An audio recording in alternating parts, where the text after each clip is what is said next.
আসসালামু আলাইকুম রহমতুল্লাহ। বন্ধুরা, আজকে একটি গুরুত্বপূর্ণ হাদিস আপনাদের মাঝে তুলে ধরবো ইনশাআল্লাহ।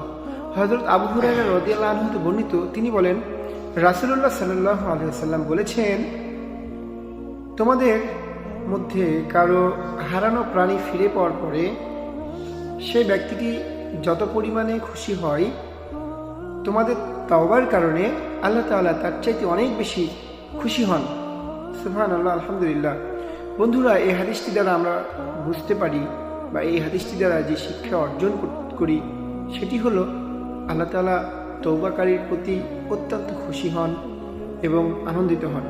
তাই আসুন আমরা আমাদের জিন্দেগির গুনাহ থেকে আল্লাহর কাছে তওবা করি এবং আল্লাহর কাছে ক্ষমা চেয়ে নিই। বন্ধুরা, আমরা আমাদের বর্তমান যে জামানায় আছি এটি অত্যন্ত কঠিন একটা জামানা। কারণ আমরা উঠতে বসতে চলতে ফিরতে কথাবার্তায় অনেক গুনাহ করে ফেলি।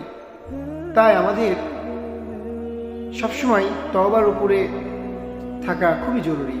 তাই আসুন আমরা আমাদের ভুলগুলো শুধরে নিই এবং তওবা করে আল্লাহ তাআলার কাছে ক্ষমা চেয়ে নিই।